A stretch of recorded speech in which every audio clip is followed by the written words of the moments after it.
The rain poured outside, its rhythmic tapping against the windows creating a soft, haunting melody. Each drop seemed to echo in my mind as my heart raced and my hands tightened into fists. I stood there, frozen in place, caught in a whirlwind of emotions. My chest felt tight, and a knot in my stomach grew with every passing second. It was like the world had slowed down, and all I could do was try to hold on to myself as I fought the overwhelming surge of feelings that were rushing through me. The storm outside mirrored the storm inside of me, and then, through the misty rain and the dim light, I saw him. His clothes were drenched, clinging to his body as the water dripped from his soaked hair. His eyes, those eyes that had once been the source of so much comfort and warmth, now looked lost. They locked onto mine, full of guilt and something else, something deeper, something I couldn't quite place. There was no denying the pain in those eyes, and for a moment, I felt my heart soften despite myself. He stepped forward, slowly, and his voice broke through the silence, shaking with emotion. "Baby, I am really sorry," he said, his words heavy with remorse. His voice trembled, and I could hear the sincerity in it, but the weight of his apology didn't immediately ease the tension that had built up between us. I stood there, not sure how to react, caught between wanting to run to him and wanting to push him away. I had been here before. How many times had I heard words like these? "I'm sorry." Just words. And sometimes they felt empty, hollow. Words, no matter how genuine, didn't change the past. They didn't undo the hurt, the pain, the broken trust. He continued, but his voice faltered again. "I hope you can forgive me." There was such helplessness in his tone, like he had no idea what to do next. And in that moment, I felt both anger and sadness surge through me, conflicting emotions that fought for control. I shook my head, disbelief rising inside of me. "Are you kidding me?" The words escaped my mouth before I could stop them. My chest felt tight, and I could feel the tears building up behind my eyes. This wasn't how I thought it would be. I didn't expect this. Not like this. He had hurt me too many times. How could I just forgive him? He took another step forward, and I raised my hand, signaling for him to stop. "Don't come any closer." I couldn't do it. I couldn't let him in, not after everything that had happened. Not after the lies, the broken promises, the constant disappointment. I didn't know if I could trust him again, not after all of it. My heart was heavy, burdened with pain. He stopped, standing there, soaking wet, his eyes never leaving mine. "I don't deserve you," he said quietly. "But please just listen to me." His words, even though they were filled with regret, didn't immediately make me feel any better. They didn't heal the wounds that had been festering inside me for so long. I crossed my arms, trying to shield myself from the pain that was starting to bubble to the surface. I didn't want to hear it. I didn't want to feel anything right now. I just wanted everything to stop, to go away. But even then, he didn't give up. "I was afraid," he whispered, and the words hung in the air. I couldn't understand. Fear? Was that really the reason for all of this? The fear of losing me? The fear of what? He let out a long sigh. "I let fear win," he said, his voice breaking as he admitted his mistakes. "I made huge mistakes, and now I have to live with the consequences." His shoulders slumped, his head bowing in regret. I could see it in him, his pain, his guilt. He wasn't hiding from it. He wasn't pretending it didn't matter. But could I really forgive him? Could I just let go of everything? Tears welled up in my eyes and I couldn't hold them back any longer. "And now what?" I asked, my voice barely above a whisper. What was I supposed to do now? Could I really move forward from this? Could I even look at him the same way again? He shook his head, as though he didn't expect me to forgive him, but he needed to try anyway. "I don't expect anything from you," he said quietly, his voice shaking. "I just had to try. Even if you refused to give me another chance, I had to say it. I had to let you know how sorry I am."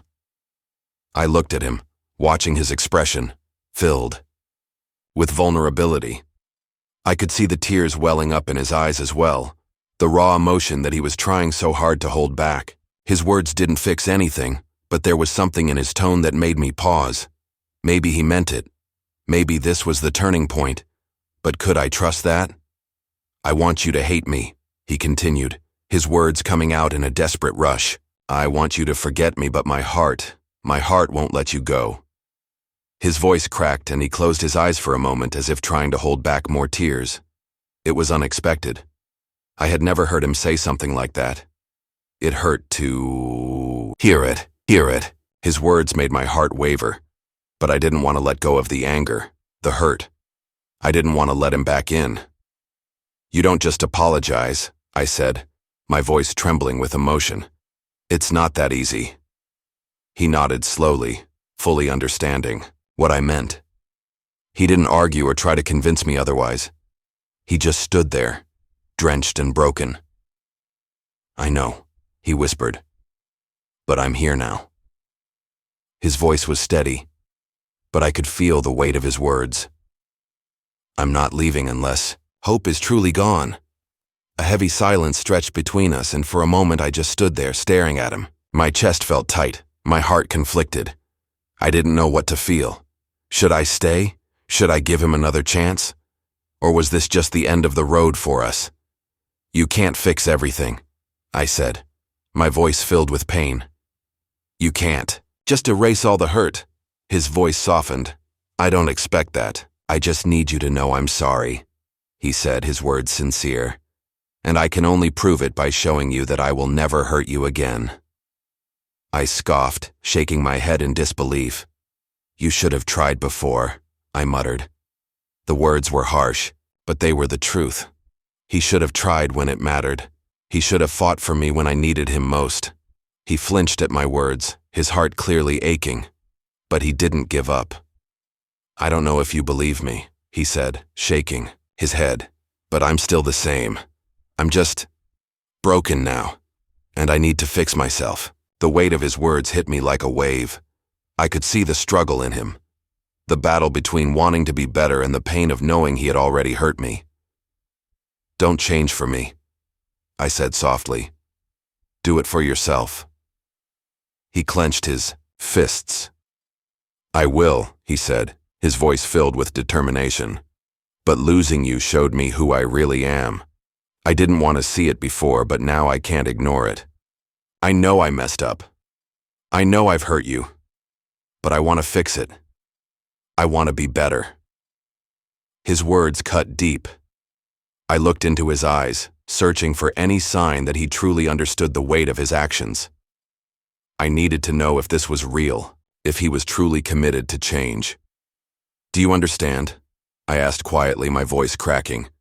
"I do," he whispered, his voice full of pain. "That's why I'm here." For a moment I was silent, struggling with everything I felt. His apology, his sincerity, they didn't erase the hurt, but they made me question whether it was possible to move forward, to rebuild what had been broken. "You hurt me badly," I said, my voice low, full of emotion. "You shattered my trust." His heart broke at my words, and he looked at me with such sorrow. "I know," he said softly, his voice strained. "I understand."